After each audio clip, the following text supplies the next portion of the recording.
राधे राधे। तो कहते हैं कि गलतियां जिंदगी का एक पेज है और रिश्ते रिश्ते जिंदगी की किताब। जरूरत पड़ने पर अगर गलती वाला पेज अगर फाड़ना पड़े तो फाड़ देना, लेकिन उस एक पेज के लिए पूरी किताब मत खो देना। ये मैं इसलिए कह रही हूँ क्योंकि मेरी आज की कहानी में भी यही छुपा है। जब आप क्षमा मांग लेते हैं या माफ कर देते हैं तो किसी अपने को दूर जाने से रोक लेते हैं।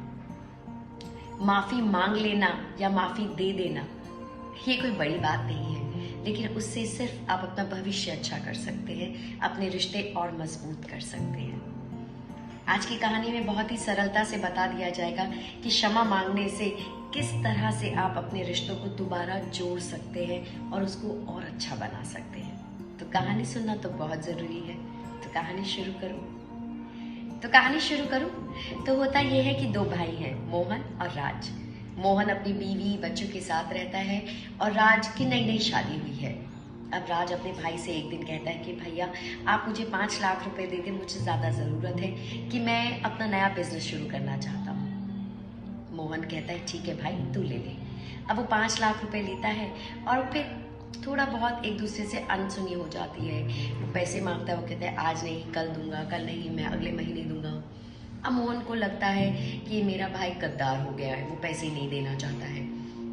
अब ऐसी बातों से एक दूसरों में कुछ ना कुछ बातों पे लड़ाई हो जाती है। राज को लगता है भैया से मैंने पैसे लिए हैं, भैया मुझे देख नहीं रहे हैं, और मोहन को लगता है कि देख छोटा है, पैसे नहीं दे रहा है तो इधर उधर मेरे से नजरें नहीं मिला रहा है, इधर उधर भाग जाता है, मेरे फोन नहीं उठाता है। अब थोड़ा समय बीतता है और ऐसा लगने लगता है कि भाइयों ने एक दूसरे से बात करनी बंद कर दी। थोड़े साल और बीतते हैं, मोहन की तबीयत खराब होने लगती है। कभी पेट खराब, कभी कंधे में दर्द, कभी डायबिटीज, कभी ब्लड प्रेशर, कभी ये कभी वो। अब मोहन की जो बीवी थी वो बहुत परेशान थी। वो एक महाराज के पास जाती है और कहती है कि मेरे पति को ये जो है समस्याएं घेरी हुई हैं, मैं क्या करूं। वो कहते हैं कि तुम अपने पति को मेरे पास भेज दो। अब मोहन उस महात्मा के पास जाता है। वो पूछते हैं कि तुमको ये सारी बीमारियां तो अलग छोड़ दो, लेकिन क्या ऐसी चीज है जो तुम्हारे मन को खाई जा रही है। तो मोहन कहता है नहीं सब ठीक है, मेरी नौकरी भी ठीक है, बीवी भी ठीक है, बच्चे भी ठीक है, बस पता नहीं है क्यों। कहते नहीं और बताओ। महाराज जी उनसे प्रश्न किए जाते हैं और फिर उन्हें पता चलता है कि कहीं ना कहीं मोहन को अपने भाई से एक परेशानी है। उन्हें ऐसा लगता है कि वो कुछ पैसों की वजह से उसने मुझसे गद्दारी करी है, मुझे देखता नहीं है, मेरे से रिश्ता तोड़ लिया, पैसों के करके उसने ये किया। तो महात्मा कहते हैं कि तुम्हें लगता है कि उसने गलती की है। तो वो कहता है कि हाँ उसी ने गलती की। देखो वो मेरे से पैसे मांगने आया, मैं तो पैसे भी दिए, उसने फिर मुझसे बात करनी बंद कर दी, उसने ये कर दिया, वो गद्दार हो गया, आंखें चुराता है, अपनी बीवी बच्चों को मेरे यहाँ नहीं लेकर आता है, पता नहीं उसके मन में क्या है, वो पैसे नहीं देना चाहता। अब जो महात्मा कहते हैं कि देखो अपने भाई को तुमने जो पैसे दिए वो तुमने अपने भाई को दिए, किसी गद्दार को नहीं दिए जो तुम ये सोच बैठे कि वो गद्दार है। ये तुम्हारी पहली गलती। दूसरी गलती, तुमने देखा कि तुम्हारे भाई तुमसे आंखें चुरा रहा है, क्या तुमने जाके उससे पूछा भाई तुमने आंखें क्यों चुराई। बड़े भाई का फर्ज क्या था कि छोटे भाई को प्यार करना, उससे पूछना कहीं और परेशानी तो नहीं तुझे कि तू इधर उधर देख रहा है। तो ये तुम्हारी गलती है। और तीसरी, तुमने उसने अगर आना जाना बंद किया तो क्या तुमने उसका टेलीफोन किया या तुम उसके घर गए।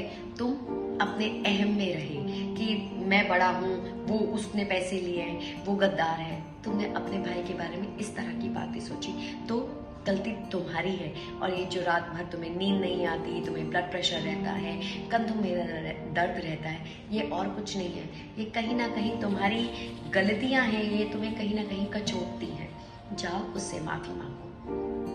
मोहन थोड़ा हैरान हो जाता है कि मैं माफी मांगू, पर कहता है कि अगर तुम्हें निजात पाना है अपनी बीमारियों से तो तुम्हें जाके क्षमा मांगनी पड़ेगी। अब महाराज इतने बड़े थे, अब वो क्या कहता, मोहन कहता है ठीक है जो आ गया।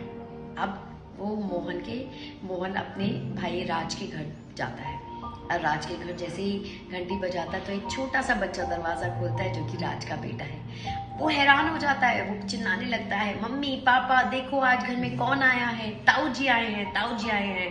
अब वो उनको खींच के अंदर लाता है। मोहन को बहुत अच्छा लगता है कि छोटे भाई ने अपने छोटे से बच्चे को मेरे बारे में ये बता रखा है कि मैं उसका ताऊ हूँ। अंदर घुसता है तो देखता है कि मोहन की और राज की पुरानी तस्वीरें लगी हुई हैं। वो देखकर एकदम उसके मन में ऐसे ही लगता है कि मैं अपने भाई के बारे में क्या सोच रहा था। अब अंदर से राज और उसकी बीवी आते हैं, पूछते हैं, बिठाते हैं, खाना वाना खिलाते हैं, पानी पिलाते हैं, आओ भगत करते हैं और कहते हैं कि आज आपने यहाँ का रास्ता कैसे भूल गए, आज आपको अपने भाई की याद कैसे आई। तो मोहन हाथ जोड़ के उससे क्षमा मांगता है कि मुझे क्षमा कर दे मेरे भाई, मैंने उन कुछ पैसों के लिए तुझसे रिश्ते तोड़ लिए, मुझे लगा तू गद्दार हो गया, तेरे पैसे देने की कोई नियत नहीं है, इस तरह की बातें, और तू मुझे माफ़ कर दे। अब वो बात सुन के राज धर धर रोने लगता है, अपने भाई के पैरों में गिर जाता है, कहता है मुझे माफ़ कर दो भाई, मैंने गलत समझा, मेरी नीयत थी पैसे देने की, पर कभी कुछ आ जाता था। मेरी नई नई शादी हुई थी तो मुझे घर सेटल करना था, बच्चा हो गया उसको करना था, बस इन्हीं सब उलझनों में मैं रह गया और मेरा ये कोई मकसद नहीं था कि मैं अपने भाई के पैसे मारूं। और वो जाके अंदर से 5 लाख रुपए लाकर अपने भाई के चरणों में रख देता कि ये इन पैसों के लिए अगर रिश्ते खराब हुए भाई तो इन पैसों को ले जाओ, पर मुझे गले लगा दो। मोहन को भी बहुत बुरा लगता है कि चंद पैसों के लिए मैंने अपने भाई को कितना गलत समझा, उसकी परेशानी नहीं समझी, वो क्या बीत रही थी, और मैंने उससे रिश्ते भी तोड़ लिए। और दोनों भाई गले लग के बस रोने लग जाते हैं और एक दूसरे को बस सिर्फ कहते हैं हमें माफ़ कर दो, हमें माफ़ कर दो। कितनी प्यारी कहानी है ना। कहानी सुनकर तो मेरा तो मन भर आया कि सिर्फ एक क्षमा मांगने से, सिर्फ एक स्टेप आगे बढ़ाने से, एक कदम आगे बढ़ाने से सारे रिश्ते अच्छे हो गए, गले लग गए भाई और रोने लग गए और सब चीज़ ठीक हो गई, सिर्फ एक क्षमा मांगने से। तो देखो कितनी सुंदर ये चीज़ है। तभी तो कहा जाता है कि सॉरी और थैंक यू मैजिकल वर्ड्स है। आप जहाँ चाहो मैजिक फैला सकते हो सिर्फ सॉरी और थैंक यू कहकर। खैर, कहानी का ज्ञान सिर्फ यही कहता है कि ज़िंदगी में अगर आपको ऐसा लगे कि आपकी थोड़ी सी भी गलती है तो तुरंत क्षमा मांग ले, क्योंकि क्षमा में बहुत बड़ी बात है। क्षमा मांगने से भविष्य बहुत अच्छा हो जाता है।